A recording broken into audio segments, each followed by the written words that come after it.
Good evening. Great basket কেরিয়ারের পক্ষ থেকে পম্পাসুর চলে এসেছি আজকের ডেলি নলেজ নিয়ে। আজ 7 জুলাই 2025। আসুন জেনে নিই কালকের কুইজের আনসার। কালকের যে কোয়েশ্চেন ছিল সেই কোয়েশ্চেনটা ছিল which of the following is not a benefit of OCI card holder. চারটে অপশন ছিল: multiple entry, multi-purpose lifelong visa for visiting India, exemption from registration with local police authority for any length of time, right to vote in Indian elections,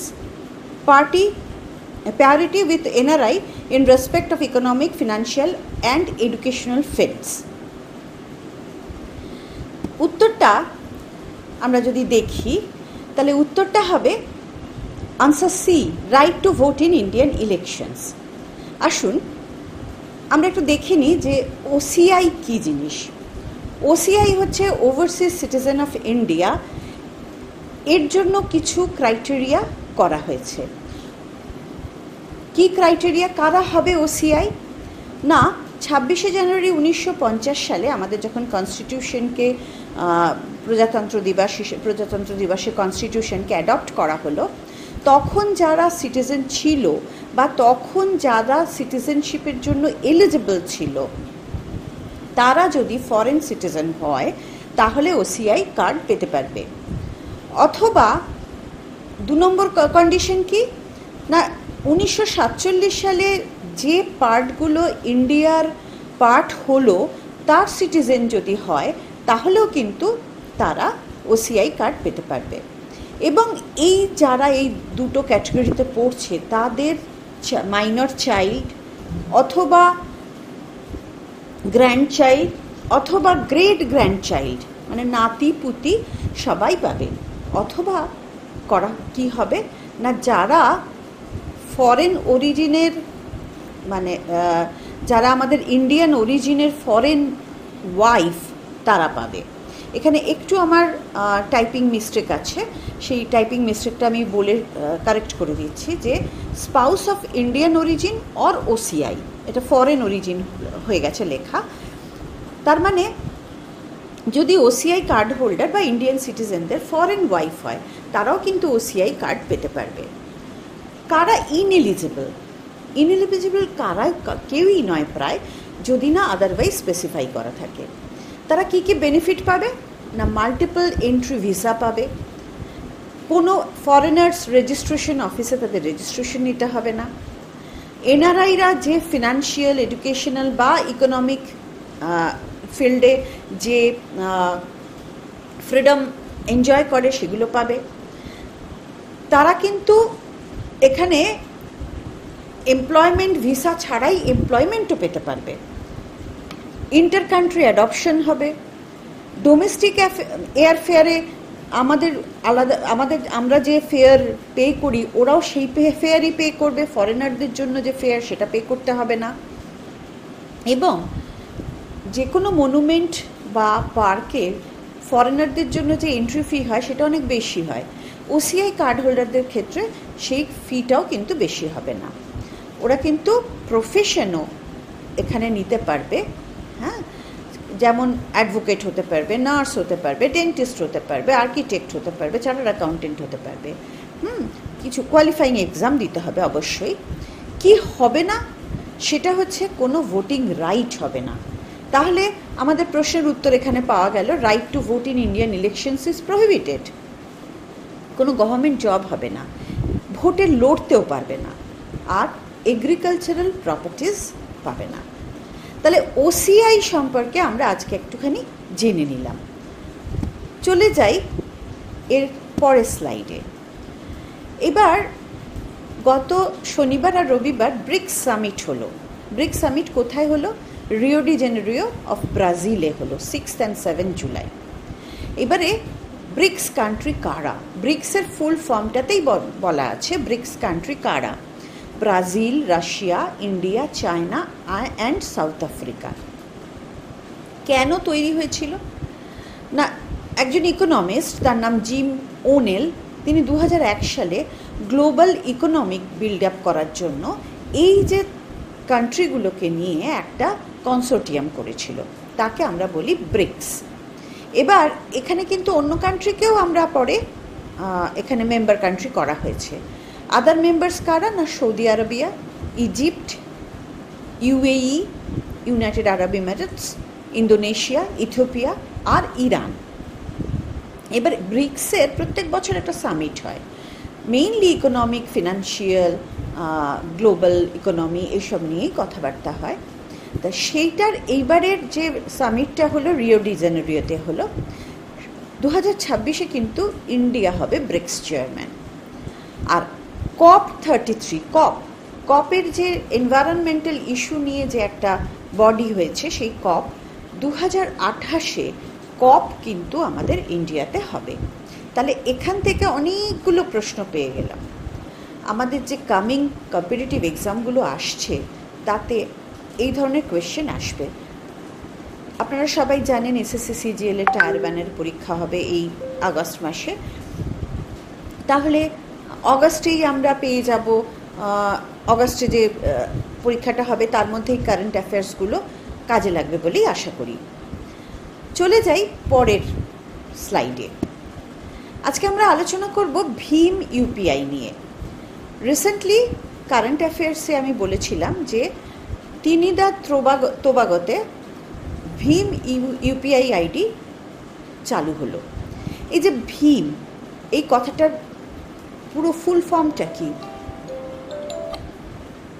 এই কথাটার full form হচ্ছে Bharat interface for money. ভীম একটা unified payment interface, UPI. তাহলে UPI এর full form কি? Unified payment interface. এই যে ভীম ইউপিআই লঞ্চ হয়েছিল 2016 সালে। কত সালে লঞ্চ হয়েছিল? 2016 সালে। একটা simple, fast, secure method of payment without entering the bank account number, UPI technology. আজকে প্রায় ভারতবর্ষের 90% মানুষ এখন ইউপিআই পেমেন্ট করে। তাহলে একটা মোবাইল ফোন থেকেই আমরা যে ইউপিআই পেমেন্ট করতে পারি, সেটা এখনও অবধি শুধু ইন্ডিয়ার মধ্যেই চালু ছিল, কিন্তু এবার আমরা ফরেনেও এই ইউপিআই পেমেন্ট পাচ্ছি। কে এটাকে এনাবল করেছে? কে এটা তৈরি করেছে, লঞ্চ করেছে? এনপিসিআই। এনপিসিআই এর ফুল ফর্ম কি? National payment corporation of India. NPCI 2008 সালে আরবিআই আর অন্যান্য ব্যাংক অ্যাসোসিয়েশন থেকে তৈরি হয়েছিল এই পেমেন্ট সেটেলমেন্ট করার জন্য।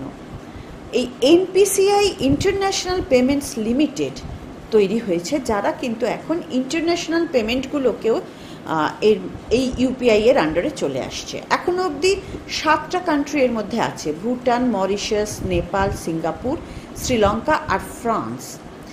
ত্রিনিদাদ আর তোবাগো হচ্ছে 8th কান্ট্রি। এখন এই ভীম ইউপিআই কি হয়েছে না, 3.0 লঞ্চ হয়ে গেছে। তাতে কি হয়েছে না, এর কি ফিচার্স না, 15+ ল্যাঙ্গুয়েজ, লো ইন্টারনেট অপটিমাইজেশন, মানে লো ইন্টারনেট স্পিডেও কাজ করবে, আর ইমপ্রুভড সিকিউরিটি ফিচার্স আছে।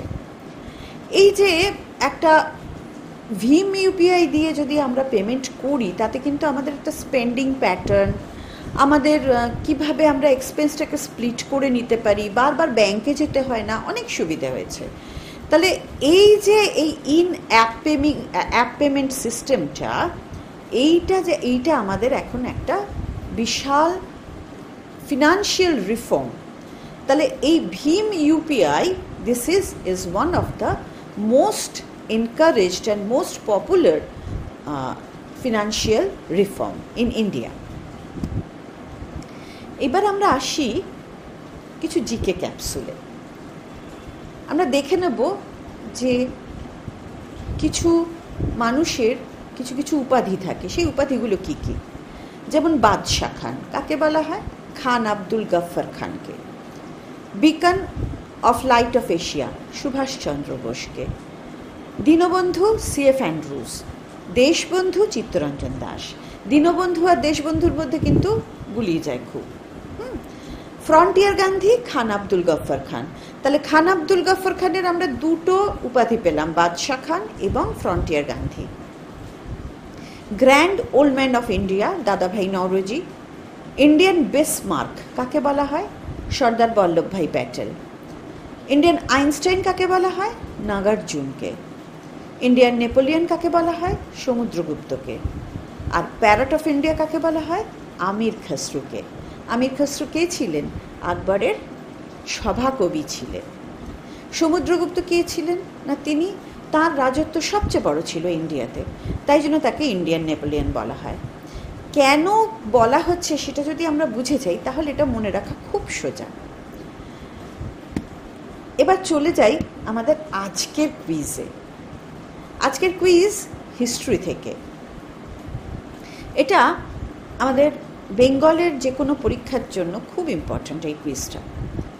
পরমেশ্বর পরম ভট্টারক মহারাজাধিরাজ কার টাইটেল ছিল? Harshavardhan, option A Harshavardhan, option B Ballal Sen, option C Dharmapal, option D Shashanka. Answer আমরা কালকে ডিসকাস করব। গ্রেট বাস্কেট ক্যারিয়ার, এখানে সবার স্বপ্নে সফল হয়। এটা একমাত্র প্রতিষ্ঠান যেটা WBCS র্যাঙ্ক হোল্ডারদের দ্বারা পরিচালিত। আমি পম্পা সুর, 1990 সালের WBCS। আমাদের এই প্রতিষ্ঠানটি পার্সোনালিটি টেস্টের জন্য পার্সোনাল গ্রুমিং তো শুরু করেছে। 13ই জুলাই 2025 আমাদের দুটো সেশনে পার্সোনাল গ্রুমিং হবে। WBCS সি গ্রুপের রেজাল্ট বেরিয়েছে। যারা ইন্টারভিউতে পার্টিসিপেট করছে তারা আসতে পারে আমাদের গ্রুমিং সেশনে, এবং আমরা খুব দায়িত্ব নিয়ে বলছি যে আমাদের গ্রুমিং সেশন অত্যন্ত ফ্রুটফুল হবে। আমাদের ভর্তি চলছে WBCS, SSC, CGL, ব্যাংক পিও, ক্লার্কশিপ এবং RRBতে স্কলারশিপ আছে। যোগাযোগ করুন আমাদের সঙ্গে, কন্ট্যাক্ট নাম্বার নিচে দেয়া রইল। আজকের জন্য এইটুকুই, নমস্কার।